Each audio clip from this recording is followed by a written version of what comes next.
لا صلاة والسلام على رسول الله صلى الله عليه وسلم نشي كفل ولت سورة المزمل نعلم ባለፈው ካቆምንበት እንግዲህ ባለፈው ካነሳናቸው ነጥቦች ምሳሌ ከዚህ በፊት የተነሳ የመጣን አንድ ሌላ ምሳሌ ነግሮ ሊያስተምረን ፈለገ እና አርሰልና ኢለይኩም አለም እኛ ወደ እናንተ ልከናል ረሱላን መላእክተኛን ሻሂደን አለይኩም በእናንተ ላይ መስካሪ ሲሆን ከማ አርሰልና ልክ እንደላክነው ኢላ ፊርዓውን ወደ ፊርዓውን ረሱላ ልክ ወደ ፊርዓውን መላእክተኛን ሙሳን እንደላክነው ሁሉ ወደ እናንተም መልእክተኛን ልከናል አለ።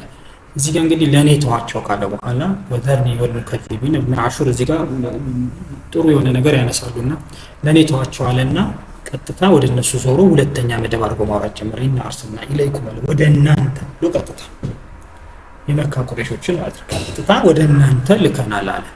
ለኔ ተዋቸው ካለ በኋላ ወዘርኒ ወልሙከዚቢን አለ ለኔ ተዋቸው አለና ወዲያው ያለ እና አርሰልና ኢለይኩም እኛ ወደ እናንተ ልከናል ረሱላን መልእክተኛን ሻሂደን አለይኩም በእናንተ ላይ መስካሪ ሲሆን መስካሪ መባሉ ከባድ ነገር የምናደርገውን ነገር ይመሰክርብናል ማለት ነው።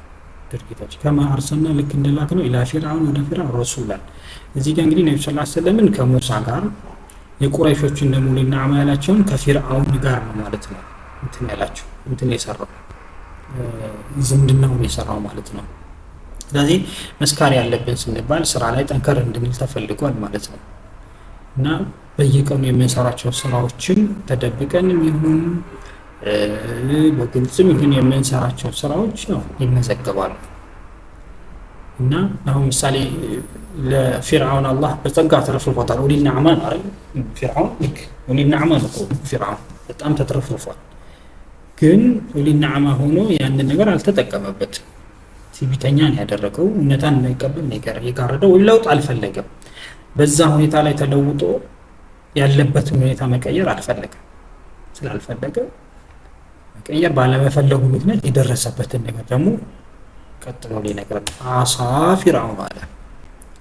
ፊርዓውንም አመፀ ረሱለ የተላከለትን መልእክተኛ ፈአኸድናሁ ያዝነው አኽዘን ወቢላ ብርቱ የሆነ አያያዝን ያዝነው በጣም ኃይለኛ አያያዝን ያዝነው።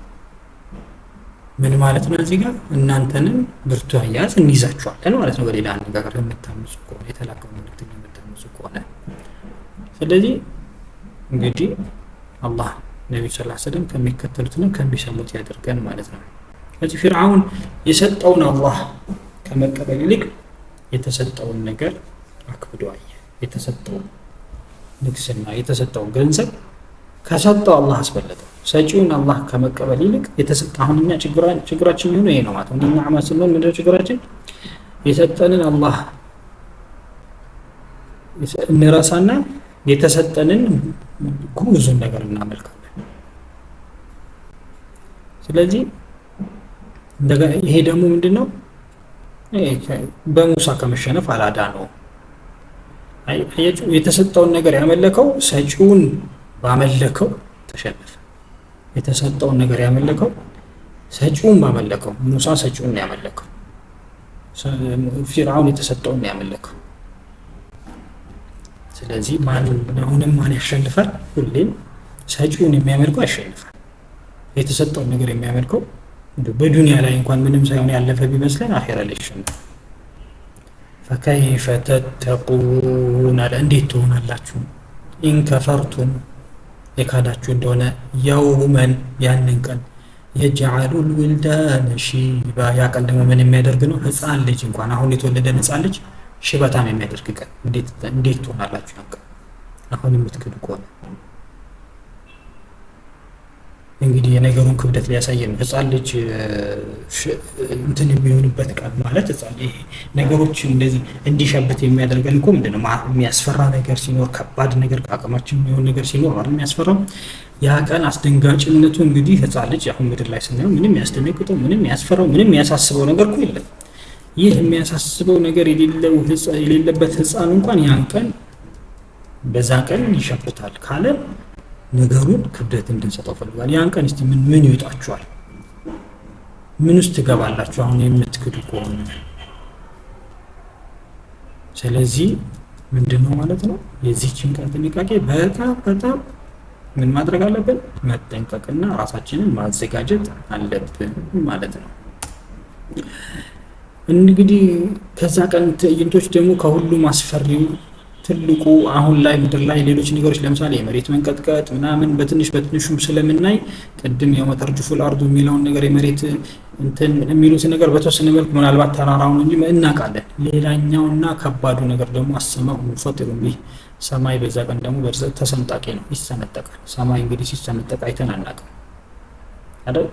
አይተን ስለማናውቅ የበለጠ አስደንጋጭ ይሆናል። አይተን የማናውቀው ነገር ሲከሰት የበለጠ አስደንጋጭ ነው። ከዚህ በፊት ያልተከሰተ ነገር ሲፈጥ እንዴት ነው? በጣም እኮ አይናችን ይፈጣል፣ አፋችንን እንከፍታለን፣ ማመን ያቅተናል። አስቡት እንግዲህ አሰማኡ ሙፈጢሩ ቢህ ነው እንግዲህ ይሄ ነገር ለምን ካነ ወዕዱ መፍዑል አለ፣ ቀጠሮው ተፈጻሚ ነው። እናስበው በጣም ከባድ ትዕይንት መሆኑን ሊነግረን ፈልጎ ነው እዚህ ጋር። እንግዲህ ያን ቀን ሰማይ ተሰነጠቀ ከተባለ እናስበው ሌላ ነገር ምን ሊሆን እንደሚችል ማለት ነው። ከዛ ምን አለ እነ هذه ተዝኪራ እስካሁን የነገርኳችሁ በሙሉ ማስታወሻ ናት አለ። እስካሁን የነገርኳችሁ ማስታወሻ ናት። እቺን ብቻ ሳትሆን ምንድነው ታስታውሰን እስቲ ቁርአን ሲወርድ ቅድም እንዳልኳችሁ 4 እና 5 አያዎች ሱራዎች ነው ያሉት። እቺ ብቻ እቺ እስካሁን የተነሳው ተዝኪራ ነው በርግጥ እና 5 እና 4ቱም ተዝኪራ ነው፣ ወደፊትም የሚነሳው እንዲሁም ማስታወስ ነው። ግን ከዛም ሌላ ሁላችንም ስንወለድ በተፈጥሮ የምናገኘው በሩሃችን ላይ ሩሃችን አላህ ዘንድ የነበረ ስለሆነ ስጋችን እናታችን ሆድ ውስጥ እያለን በ120 ቀን ነው መጥቷል ሩሃችን የሚገባው። ከመግባቱ በፊት አላህ ዘንድ ያለ ስለሆነ ስለ አላህ እውቀት አለው፣ አላህን ያውቀዋል። ያንን ኮርኩሮ እያስታወሰን ነው። ለዚህ ነው ውስጣችን እንደዚህ አይነት የቁርአን አያዎችን ስንሰማ ውስጣችን የሆነ ስሜት እኮ አለው፣ ማናውቀው ስሜት ገንፍሎ የሚወጣ ስሜት እኮ አለ አይደል? ያቺ ስሜት ማለት ኢነ هذه ተዝኪራ እኛው ውስጣችን ያለች ነገር ስለምትኮረኮረን ያንን ነው እያስታወሰን ያለው። ፈመን ሻአ ቅድም እንዳልኳችሁ የፈለገ ነው እዚህ ጋር የፈለገ ኢተኸዘ ይዛል ኢላ ረቢሂ ሰቢላ ወደ ጌታው መንገድ ይዛላል። የፈለገ ያልፈለገ ግን አይዝም። ፍላጎት ነው ልዩነታችን ማለት ነው። የፈለገ ሰው ይዘማን ይሄ ከፈለኩኝ ይዛለሁ ካልፈለኩኝ አይዝም። ለዚህ ነው ቅድም ሌሊትም ላይ የሚፈልገው ነው የሚይዘው፣ ቀንም ላይ የሚፈልገው ነው የሚይዘው። ጊዜ ስለሌለኝ አይደለም ወይም ስለማልችል አይደለም። መቻልም ከፈለኩ እችላለሁ፣ መያዝ የምፈልገው ነው ይይዛለሁ። ፍላጎት ነው ልዩነታችን ማለት ነው። እኛ ነን የምርጫችን ደራሲዎች ወይም ደግሞ ምርጫችንን የምንወስነው እኛ ነን። ምን ኳስ ነው የምመርጠው? ፊልም ነው የምመርጠው? ቲክቶክ ነው የምመርጠው? ሰላት ነው የምመርጠው? ቁርአን ነው የምመርጠው? የኔ ነው ምን እኔ የምመርጠው፣ ሌላ ሰው ማንም ይመርጣል። ከዚህ ይልቅ እንደውም የተጠቀሚ ስሜት አለብን ማለት እንዲኮ እኔኮ እንትን ሆኜ ሳይሆን አላህ ካልፈለገው ብለን የተጠቂነት ስሜት የምናመጣ ሰዎች አለ። የራሳችንን እንትን ወደ አላህ ልናደርስ ከሱ እንውጣ። አላህ ፈመን ሻአ ተኸዘ ብሏል፣ የፈለገ ብሏል። ካልፈለግን በኋላ እንደገና ሰበብ ወደዛ መውሰድ ይሄ እንደውም ስንፍናችንን ለመደበቅ የምናደርገው ሙከራ ነው። ስለዚህ ያለፈውን ጊዜ አላህ እንግዲህ ለባለፈው አላህን መረጠቅን ወደፊት እድል አለን። እስቲ ይሄ አሁን የመመለስ እድል እየሰጠን ነው። እድሉን የመጠቀምና ያለመጠቀም የኛ ፋንታ ነው። እስትንፋሳችን እስካለን ድረስ ይሄ እድል መጠቀም እንችላለን። እኛው ነን ደራሲዎቹ፣ እኛው ነን መሐንዲሶቹ ለምንወስነው ነገር። ስለዚህ እዚህ ጋር መንገድ ስንል ለምሳሌ አንድ ሰው የፈለገው መንገድ ይዘን መስጠት መንገድ ነው። ለምሳሌ ሰደቃ መስጠት መንገድ ነው።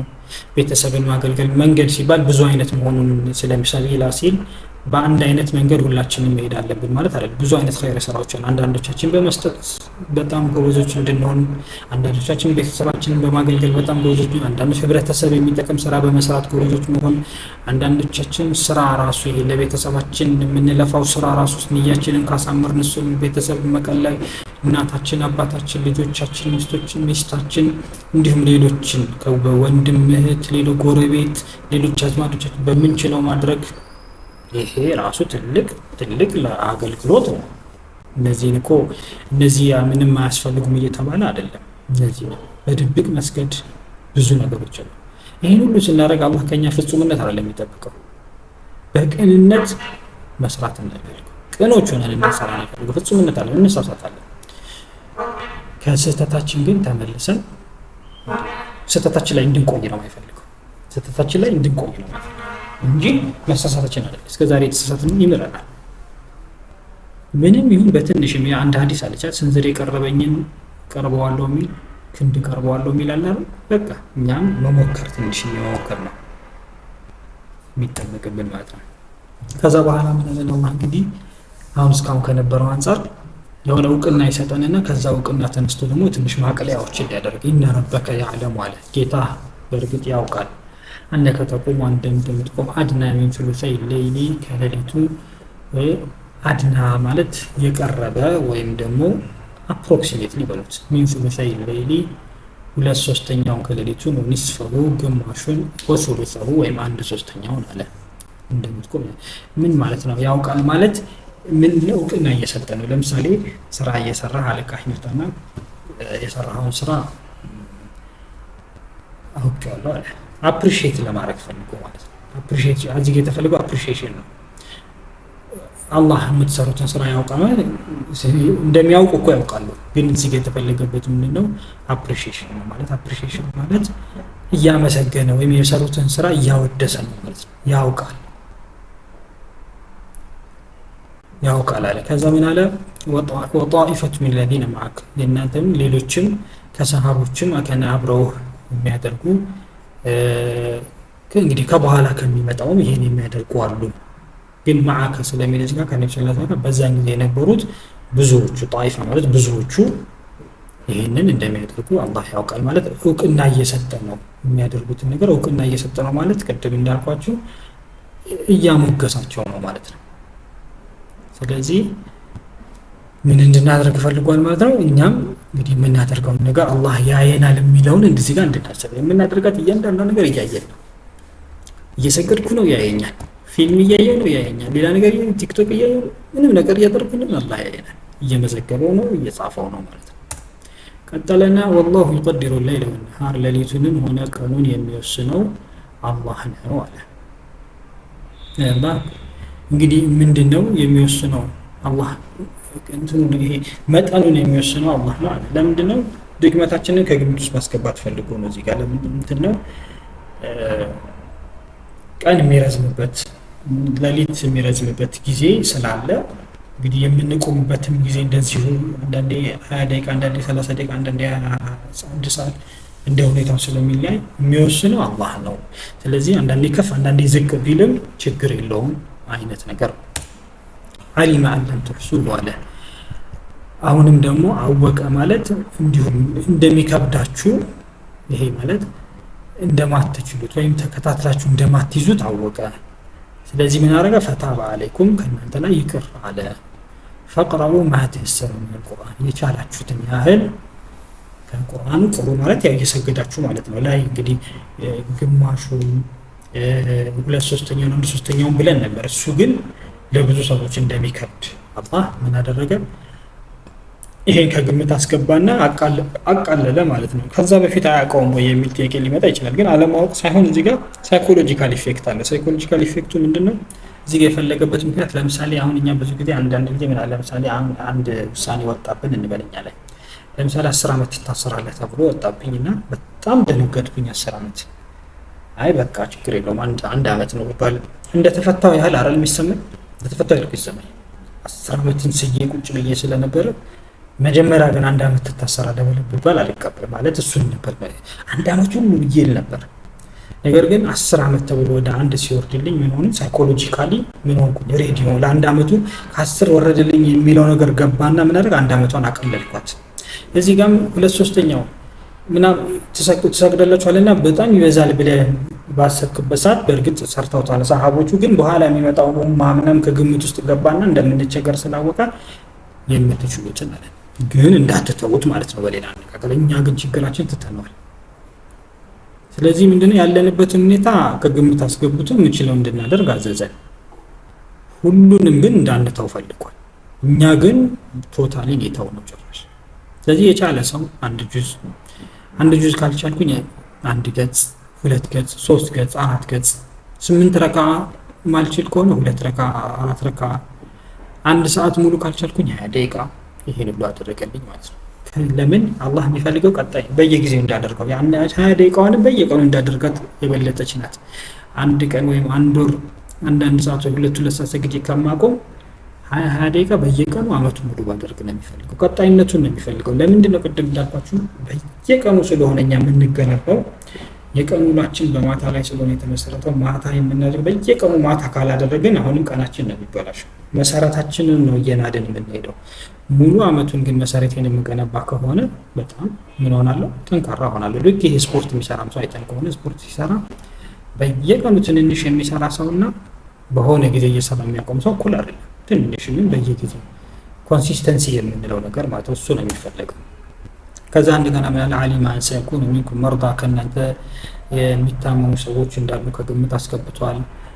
ወአኸሩነ ሌሎች ደግሞ የድሪቡነ ፊል አርድ በመሬት ላይ የሚንቀሳቀሱ የብተጉነ ሚን ፈድሊላህ ከአላህ ችሮታ የሚፈልጉ ይሄ እንግዲህ ከሀገር ወጥተው የሚሰሩ ሰዎች ከሀገር ወጥተው የሚማሩ ሰዎች እነዚህ በሙሉ ስራቸው ከባድ እንደሆነ ከግምት ውስጥ አስገብቷል። ስለዚህ እነዚህ ሰዎች ከሀገር ወጥተው እዚህ ሀገራቸው ላይ ላለው ሰው ራሱ ልጆች እያስተማሩ ነው፣ ልጆች እያስቀሩ ነው፣ ቤተሰብ እያስተዳደሩ ነው። ይህን ከግምት አስገብቶላቸዋል። በዚህ ልፋት ላይ ያሉ 2/3 ወይም ደግሞ 1/3 ወይም ግማሹን ቆሙ ሳይሆን የቻላችሁትን ያህል ግን እንዳትተውት ግን ትንሽ ነገር አድርጉ። ይሄን ሁሉ ከግምት አስገብቶላቸዋል እያለ ነው። ወአኸሩነ ዩቃቲሉነ ፊ ሰቢሊላህ ሌሎች ደግሞ በአላህ መንገድ ላይ የሚታገሉ አሉ። እነዚህንም ሁሉ ከግምት አስገብቷል። እነዚህም ግን እንዳትተውት ትንሽም ቢሆን አድርጉ ነው። ስለዚህ ለራሳችን ለቤተሰባችን ለማህበረሰባችን ግልጋሎት የምናውላቸው ጊዜዎች እውቅና ተሰጥቷቸው እነሱ ትልቅ ስራዎች ናቸው በራሳቸው ቢሆኑም እነሱንም ለመስራት ግን መሰረት ያስፈልገናልና ትንሽም ቢሆን ግን ያስፈልገናል ማለት ነው። ስለዚህ የየዕለት ደግሞ ተዕለት ሙያዊ ስራችን ከመንፈሳዊ ህይወታችን የተለየ አይደለም ማለት መለያየት የለብንም። ይሄ መንፈሳዊ ስራ ለብቻው ያ ሁለቱ የተዛመዱ መሆናቸውንም ይገልጽልናል። ስለዚህ ስራ መሄድ፣ የፈተና ማጥናት፣ ጤና መንከባከብ እንደዚህ ሁሉ ኢባዳ ናቸው። ያው ንያችንን ማስተካከል ነው እንጂ ፈቅረው ማተሰር ምን القرآن አለ የተገራላችሁን የቻላችሁትን ያህል አንድ ጁዝም ግማሽ ጁዝም አንድ ሰፋም ሁለት ሰፋም ቢሆን ቅሩ እንዳትተውት። ያው ሰላት ላይ ማለት ነው ሁለት ረካዓም ቢሆን ስገዱ። ዋቂሙ ሰላት ግን ከዚህ ግን በተጓዳኝ ዋናውን ሰላታችሁን ግን አቂሙ ቀጥ አድርጉ። የትኛውን ሰላታችንን ቀጥ አድርጉ? ዋቂሙ ሰላተ ፈርዱን። ይሄኛው ላይ ግን ማንም የሚቀር የለም። ሰላም ላይ ሆነን ምንም ላይ ይሄ አይቀርም። ወአቱ ዘካተ ዘካም ፈርዱን ስጡ። ወአቅሪዱ ላህ ቀርደን ሐሰና አላህን መልካም ብድርን አበድሩት። ይሄ ደግሞ ለተቸገሩ ስጡ ማለት ነው። ለተቸገሩ ስጡ። ለአላህ ብድር አበድሩት ማለት አላህን የምናበድረው ምንድነው? አላህ ላይ ምድር ላይ እንግዲህ የሚሰጠውን አላህ የተለያየ ነገር ሰጥቷል። አንዱ ትንሽ ከፍ አድርጎ ሰጥቷል፣ አንዱ ዝቅ አድርጎ ሰጥቷል። ይሄንን አመቻቹ። አላህ እንደማበደር ነው። ለምንድን ነው ብድር ነው የተባለው? ያ ብድር ፋፍቶ ይጠብቀናል አላህ ጋር እንዳበደር ነው የታሰበው። ለምንድን ነው አላህ ስንሰጥ ብድር ነው አለ። ይሄ ለኛ ምንድነው? ኸይር ነው፣ ብድር ነው። ሰተን ብድር አይደለም ከምንባል ብድር ነው ብንባል ይሻላል። ብድር ነው የተባለው ያ ብድር ይቀመጥልናል ማለት ነው። እንደገና አፋፍቶ ነው ያስቀምጥልናል። ወማ ተቀድሙ ለአንፉሲኩም እንደ ብድሩም አይነት ይሁን ሌላውም አይነት ለአላህ ለነፍሳችሁ የምታስቀድሙት ነገር ወይም የምትሰጡት ነገር ምን ኸይርን በመልካም ተጂዱሁ ታገኙታላችሁ ዐንደላህ አላህ ዘንድ ሁወ ኸይረን እሱ በጣም የተሻለው ነው ታገኙታላችሁ። ወአዕዘመ አጅረን እንትኑም በጣም ከፍ ብሎ ምንዳውም በጣም ከፍ ብሎ ታገኙታላችሁ አለንና ከዛ ወስተግፊሩላህ አላህን ምህረት ጠይቁት። ኢነላህ ገፉሩ ረሂም አላህን ምህረት ጠይቁት እሱ መሐሪና ረሂም በጣም አዛኝ ነው አለ። እንግዲህ እዚህ ጋር ይሄን ሁሉ ካለን በኋላ አስተግፊሩላህ ያለ ለምንድን ነው? አላህ እንደምንስት ወይም እንደምንሸራተት ያውቃል። ይሄን ሁሉ በትክክል ስለማናደርግ እንደምንሸራተት ስለሚያውቅ ያቺን መንሸራተታችን መጠገኛ ደግሞ አስተካክል ማለት ኢስቲግፋር አድርጓል። ለምንድን ነው? እኛ አላህ ሰውኛ ነው እንድንሆን የሚፈልገው፣ ከሰውኛ እንድንወጣ አይፈልግም። ሰዎች ነን። ሰዎች ደግሞ ኩሉ በኒ አደም ኸጣእ ተብሏል። እናጠፋለን፣ የሆኑ ስህተቶች እናደርጋለን። ለመልካም ነገር እያደረግን የሆኑ ስህተቶች ይኖሩብናል። እነዛ ስህተቶች የምናርምበት ይሄንን እንደ ሪስታርት ወይም ደግሞ ሪሴት ብለን እናስበው። ኮምፒውተራችን ወይም ስልካችን ስታክ አድርጎ ሪስታርት ወይም ሪሴት እንደምናደርገው ምንድነው ኢስቲግፋር ምንድነው? የኛ ይሄ የመንፈሳዊ እድሳት ዳግም ማስጀመሪያ ቁልፋችን ነው። የመንፈሳዊ እድሳት ዳግም ማስጀመሪያ ቁልፋችን ነው። ይሄ ደግሞ የሆነው ከምን አንፃር? ኢነላህ ገፉር በጣም መሐሪና ረሂሙን በጣም አዛኝ ስለሆነ ነው። የስሞቹ ቅድም ወዝኩር እስመ ረቢከ ከተባሉት አንዱ ምንድነው? ገፉርና ረሂም እና ስለዚህ አላህን ኢስቲግፋር ጠይቀው አላህ ደግሞ እጅግ በጣም መሀሪ ነው፣ በጣም አዛኝ ነው። እንግዲህ ሱራ እዚህ ላይ ያልቃል። ሰላም አለይኩም ወረሕመቱላሂ ወበረካቱሁ።